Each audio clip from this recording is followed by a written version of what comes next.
Okay, goodbye, my friends. Bye bye. Nice to meet you all. Thank you. Thank you. That's very cute. I appreciate it. Apa kabar? Wah, disalim ya. Hebat. Iki arek lho. Pas udah mau pulang, dia kasih pelukan perpisahan. Pernahkah kamu bayangkan, di sebuah negara, anak-anak kecil yang bahkan belum lancar baca tulis, sudah diajarin cara salaman dengan sopan, menundukkan badan ketika menyapa orang tua, bahkan mencium tangan sebagai tanda hormat. Bagi kita di Indonesia, itu hal biasa. Tapi bagi orang asing, pemandangan ini seperti keajaiban. Mereka kaget, mereka terdiam, dan sering bertanya dalam hati, kenapa anak-anak Indonesia bisa begitu berbeda? Dan itulah pertanyaan besar. Bayangkan sebuah sore di sebuah desa di Jawa. Seorang bule dari Eropa datang berkunjung ke rumah temannya. Begitu dia masuk, anak-anak kecil yang lagi main layangan langsung berhenti, mendekat, menyalami dengan sopan, bahkan ada yang cium tangan. Bule itu kaget. Dalam pikirannya, anak-anak di negaranya kalau ketemu orang asing biasanya cuek, bahkan kadang nggak peduli. Tapi di sini, anak-anak 5 atau 6 tahun saja sudah ngerti arti hormat. Cerita ini bukan 1-2 kali. Hampir semua bule yang datang ke Indonesia merasakan hal yang sama. Mereka kagum, mereka heran, bahkan mereka iri. Karena bagi mereka, tradisi seperti ini sudah hilang sejak lama di negeri mereka. Oke.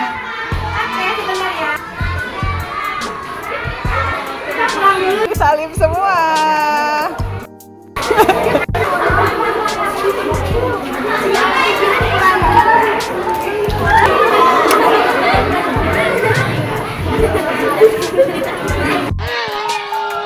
Salim. Salim dulu.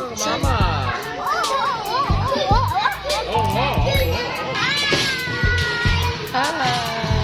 Masuk. Halo, Gadis. Oh, anjing. Salim Dedi dulu, salim. Salim dulu. Panas, iya panas.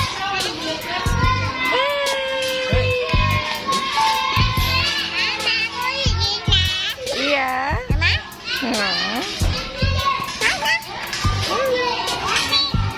Ya. Ketika anak saya di restoran tiba-tiba duduk dengan keluarga lain. Dan saya tidak kenal mereka. Pas udah mau pulang, dia kasih pelukan perpisahan. Hello again. They're all back. Okay, goodbye, my friends. Bye bye. Nice to meet you all. Thank you. Thank you. That's very cute. I appreciate it. Salam kanal. Nice to meet you all. Thank you, my friends. Da. Bye bye. Hati-hati now. Semoga harimu baik. Have a nice day. Okay, bismillah. Bye-bye. I love how the Indonesian culture teaches children from a young age the importance of respect. Dan kalau kita pikir lebih dalam, adab ini bukan cuma sekadar formalitas, ia adalah jembatan hati. Seorang bule pernah bilang, setiap kali anak kecil di Indonesia salim tangan ke saya merasa dihargai sebagai manusia. Bayangin, seorang asing yang bahkan baru beberapa jam menjejak tanah kita, bisa langsung merasa diterima, dianggap keluarga, bukan orang luar. Di momen-momen seperti itu ada rasa haru, ada getaran yang gak bisa dijelaskan dengan kata-kata. Seakan-akan budaya sopan santun kita bukan sekadar tradisi, tapi cara bangsa ini bilang, kami menghargai kamu, kami melihat kamu bukan sendirian di sini. Anak Cak Dev, Brandon, salim sih.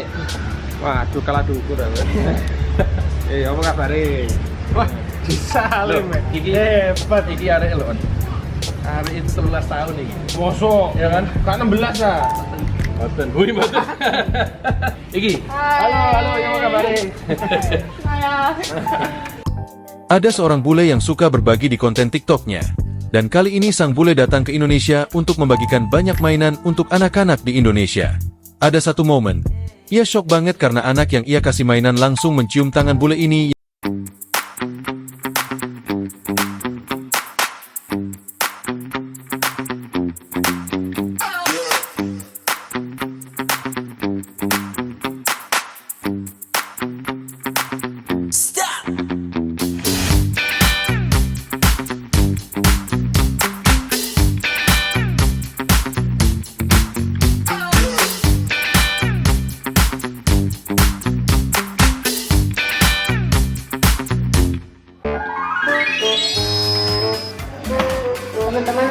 Selesai belum? Aku selesai.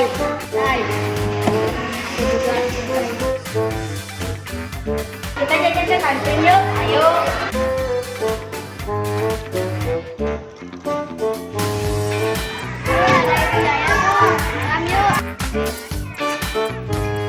Arde, kenapa kamu gak salaman?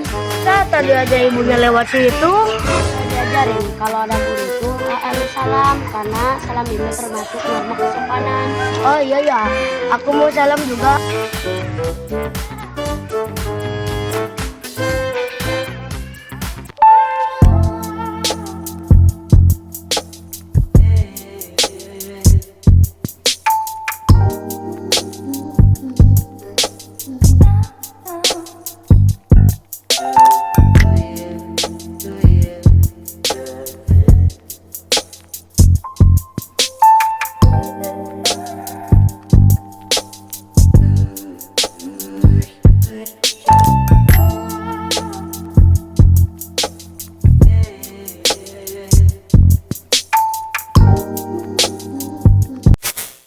Dan disinilah makna besar itu muncul.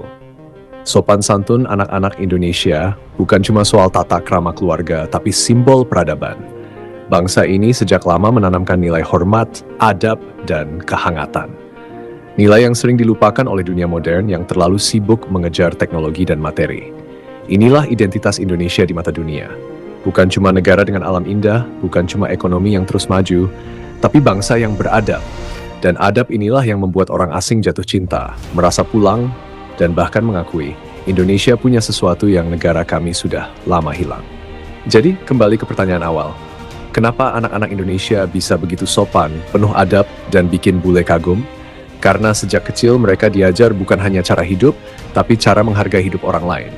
Karena bagi bangsa ini, adab lebih tinggi daripada sekadar pengetahuan. Dan mungkin inilah makna sesungguhnya dari menjadi manusia yang berbudaya. Akar rasa. Dan ini cerita dunia yang belum tentu kamu lihat, tapi bisa kamu dengar. Sampai ketemu di suara selanjutnya. Stay curious, and dengerin dunia lewat akar rasa. Silahkan tulis di kolom komentar apa tradisi sopan santun di keluargamu yang paling kamu banggakan.